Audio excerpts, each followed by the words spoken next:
Welcome to Reread, where I'm rereading through the expanded universe in chronological order, and we are on Book 8 of the Star Wars Episode 1 Adventures. This is the last in the 4-book story arc by Dave Wolverton. It is called Trouble on Tatooine.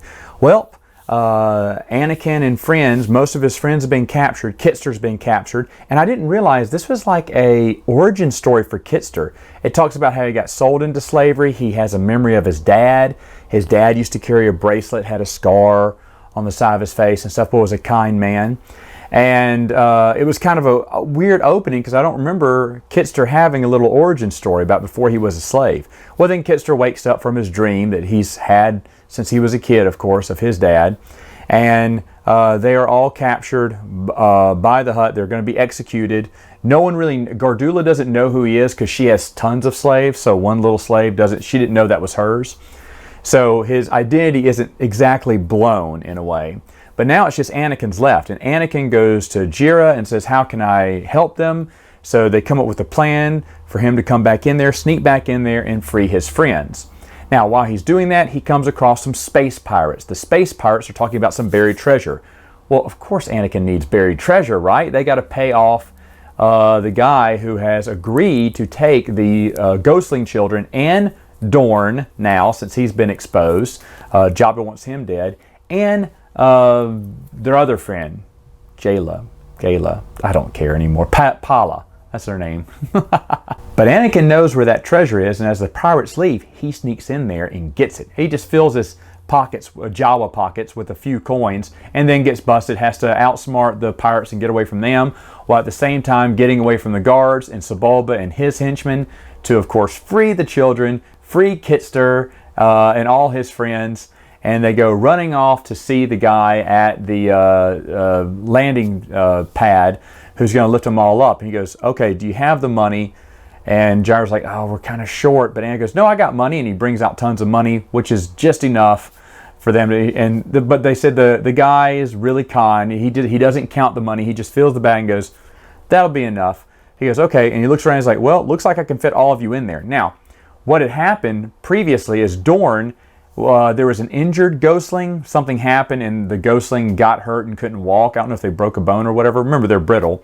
And so Dorn is carrying the little Ghostling child. But Dorn, since everyone's after them, Dorn leads the guards off into a wild goose chase with the Ghostling, like almost sacrifices himself. And in one of the chapters, we're led to believe he's dead. I think there's an explosion. They go, oh, and Dorn was no more. I was like, oh, wow, they killed him off. That's kind of crazy. They killed off a kid, a little boffing kid, but they still killed one off.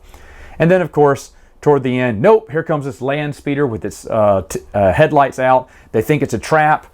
You know, the smuggler raises his rifle, but then Kitster stops him real quick because it's Dorn and the Ghostling child.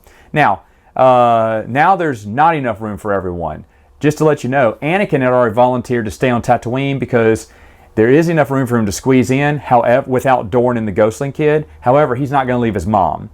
Now, Kitster's going to go, and I was thinking, oh, whoa, how are they going to do this? But of course, when Dorn and the Ghostling child come up, they need one more person to volunteer their seat, and Kitster has to do it. Now, it's a harder decision than I remembered for Kitster because he sees the man who's smuggling them has a gold bracelet and the scar. It's his father.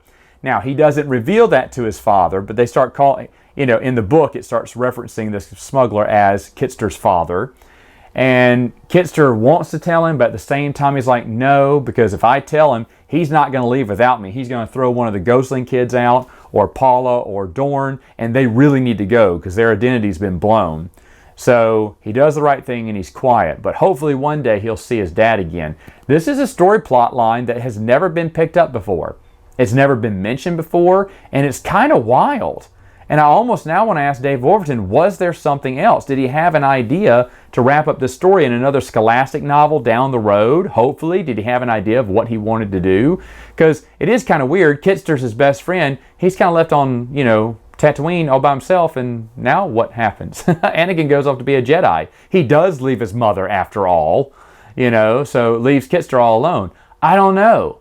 That's really interesting. I didn't know about this. I'd forgotten about that. I knew it had a lot of Kitster in it, but I was just kind of surprised about his finding his father and everything, a little bit of his origin. Now, overall, the series is fine. It's nothing that you're going to miss out on if you can't get these.